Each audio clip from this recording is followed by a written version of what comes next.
Okay. మీరు మాట్లాడుతున్నప్పుడల్లా, మీరు speech ఇచ్చినప్పుడల్లా, మాది మూలధర్మం, మీది మనుధర్మం, మాది మూలధర్మం అంటుంటారు గదా! హ్మ్. అసలు ఏంది మూలధర్మం అంటే ఏంది?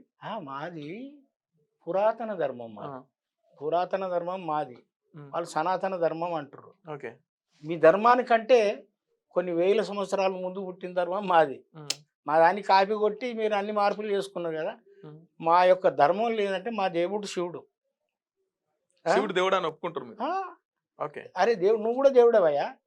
ఇప్పుడు ఈడ అట్లా చేస్తున్నావు. గాదు. విను విను ఒక మళ్ళా మాట అట్లా గాదు. విను చెప్తా ఇప్పుడు విను. శివుడు దేవుడు. విను నేను చెప్తా. గాదు దేవుడిని. దేవుడు అంటే ఏంటిది మీనింగ్ తెలుసా నీకు? నేను గాదు దేవుడిని. అరే కాదబ్బా! హ్మ్. మీనింగ్ తెలుసా దేవుడంటే? ఏంటిదో తెలుసా? ఏంటి? నీడ కూసున్నా. ఆ! ఎనకాల పాముంది. మీకు గూడా తెలవదు. నాకు గూడా తెలవదు. మీరు మాట్లాడుతున్న మెల్లగా వచ్చి ఇట్లా ఇట్లా లేచి పడకెళ్ళి నిలబడ్డది. సార్ సార్ లేవండి సూపర్ పాము వచ్చింది అంటానని లేపి అట్లా లాక్కున్నారు నన్ను. హ్మ్. ఒక మనిషిని కాపాడడానికి, ఒక మనిషిని రక్షించడానికి వచ్చిన వాడు దేవుడు అంటారు. నా పరిభాషలో. హ్మ్. దేవుడు అంటానంటే కిరీటాలు, బాణాలు, శూలాలు ఇవి దేవుడు గాదు. ఒక మనిషిని రక్షించడానికి, ఒక మనిషిని కాపాడడానికి వచ్చినటువంటి వాడు దేవుడు. మీరు మొక్కుతారా అన్న? దేవుడిని మొక్కుతారా? ముక్తగా నేను ఏ దేవుడిని మొక్కుతారు? బాబాసాహెబ్ అంబేద్కర్. అంబేద్కర్ దేవుడా? దేవుడు నా దృష్టిలో. హ్మ్. హ్మ్. ఇంకా ఈ రాముడు, కృష్ణుడు తర్వాత ఈ ఈ దేవుళ్ళను ఈడు మా మా దేవుడు శివుడయ్యా. మా హ్మ్. తాత ముత్తాతలు ఆయన్నే కొలిచిర్రు. నేను కూడా కొన్ని దినాలు ఏందంటే చిన్నప్పుడు ఉపవాసాలు ఉన్నా, దేవుడిని మొలిచిన, అన్నీ చేసినా నాకు శివుడు అంటే ఇష్టం. శివుడు ఏంటంటే ఆయన సైంటిస్ట్. హ్మ్. కృష్ణుడు, విష్ణువు ఏదంటే ఆర్టిస్టులందరూ. ఓకే. ఆ! ఆ! శివుడు ఏంటిదంటే ఆయన ఒక ఇంజినీర్. నీళ్ళని మలిపి, పొలాలకు మలిపి, పంటలు పండించి ఇది చేయడానికి అందరికి అన్నం పెట్టడానికి ఉన్నటువంటి గొప్ప భగీరథుడు శివుడు. శివుడు ఏందంటే అందరిని కాపాడినవాడు. హ్మ్.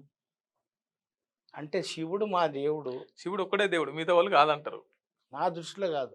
ఓకే. ఆళ్ళకి దేవుడు. ఎవరికైతే వాళ్ళని కాపాడడానికి వాళ్ళు పెట్టుకున్నటువంటి దేవుడు వేరే. మా శివుడు వేరే. మా ఇంకె ఇం శివుడు ఇం ఇంకెవలెవలు మీ దేవుళ్ళు? మా శివుడు ఉంది. శివుడు, మా బాబాసాహెబ్, మా బుద్ధుడు, హ్మ్. మొన్నొచ్చిన కాంశీరాం, హ్మ్. మా అంతకుముందున్న ఫూలే హ్మ్. వీళ్ళందరూ మా దేవుళ్ళే. ఓకే. హ్మ్. మీరు మాయావతితో పని చేసిర్రు, కాంచీరామ్‌తో పని చేసిర్రు. వీళ్ళందరితో పని చేసిర్రు గదా! ఇంత ఈ జర్నీలో హ్మ్.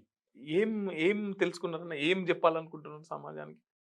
సమాజానికి ఏం చెప్పాలంటే బాబాసాహెబ్ అంబేద్కర్ ఏం చేసాడు మే అంటే మేకలా ఉంటే బలిస్తారా భయ్ మీరు పులుల్లాగా ఉండాలన్నారు. పులుల్లాగా ఉండడానికి ఆయన ఇచ్చిన సిద్ధాంతం, ఆయన ఇచ్చిన రాజ్యాంగం కాపాడేటువంటి బాధ్యతల కోసం నేను సమాజంలో చెప్తా ఉన్నాను. ఇప్పుడు రాజ్యాంగాన్ని ఎవరు కాదంటుర్రని? కాదంటుర్రా. హ్మ్. ఇప్పుడు రాజ్యాంగాన్ని ఎవరు 'బంచ్ ఆఫ్ కాదంటుర్రు? థాట్స్' అని ఒక పుస్తకం వచ్చింది. ఓకే. ఆర్ఎస్ఎస్ వాళ్ళు రాసిన ఆయన గోల్వాల్కర్ గారు. ఆయన ఏం రాశాడంటే ఈ దేశము మన ఆధిపత్యమే ఉండాలంటున్నంటే ఇక్కడ ఫస్ట్ కమ్యూనిస్టులు, రెండోది ముస్లింలు, మూడోది క్రైస్తవులు, నాలుగోది దళితులు. మన చెప్పు చేతల్లో ఉండాలంటే ఈ రాజ్యాంగం ఉండొద్దు. హ్మ్. వాళ్ళ రాజ్యాంగం ఏందంటే మనుశాస్త్రాన్ని వాళ్ళకి కావాల్సింది మనుధర్మం అట. మరి అంతకుముందు మనుధర్మమే ఉన్నప్పుడు మరి ఈ ధర్మాన్ని ఎందుకు తెచ్చిర్రు? మీ బ్రాహ్మణ నాయకుడైనటువంటి మీ పండిత్ జవహర్లాల్ నెహ్రూ ఎవరు గాని వీళ్ళందరూ తీసుకొచ్చిర్రు కదా! అప్పుడంతా బ్రాహ్మణులు కూడా ఉన్నారు కదా!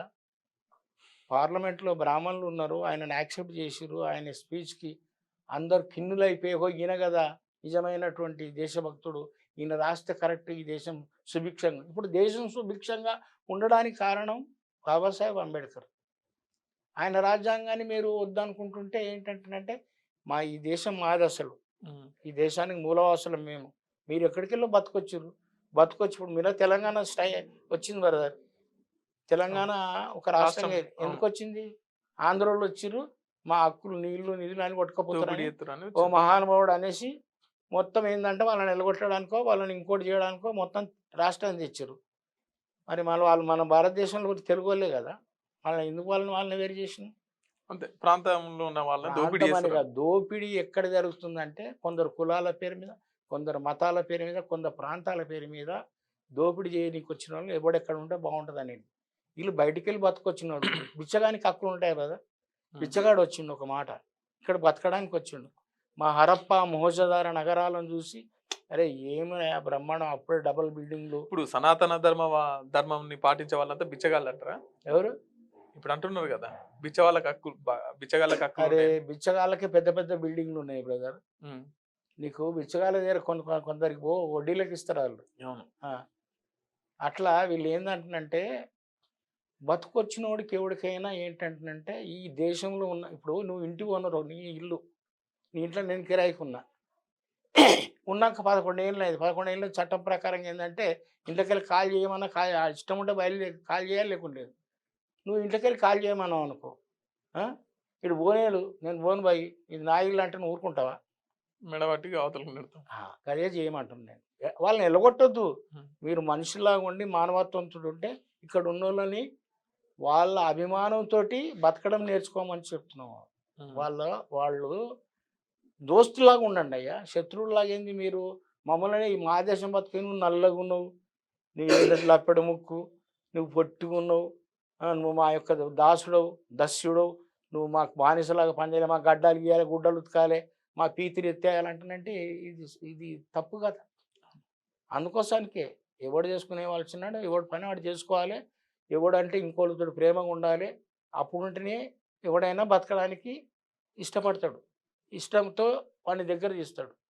కాబట్టి ఏంటంటే మీరు ఎక్కడికెళ్ళో బతకొచ్చి మమ్మల్ని ఈ దేశంలో పరాయి వాళ్ళలాగా మా కాంతిశీకుల్లాగా చేసి మా రాజ్యం ఉంచుకొని మీరు మా మీద పెత్తనం చేస్తారు. మా పురాతన ధర్మం ఏంటంటే మా తాత ముత్తాతల జాంబవంతుడు వెళ్ళిన రాజ్యం ఇది. జంబూ దీప కల్పే జాంబవంతే భరతవంశే భరతఖండే అని మీ పెళ్లి మంత్రాలలో చదువుతారు. మేము మర్చిపోయినా కూడా మీరు మర్చిపోలేదు. మర్చిపోతే అది వాయిస్తారని తెలుసు.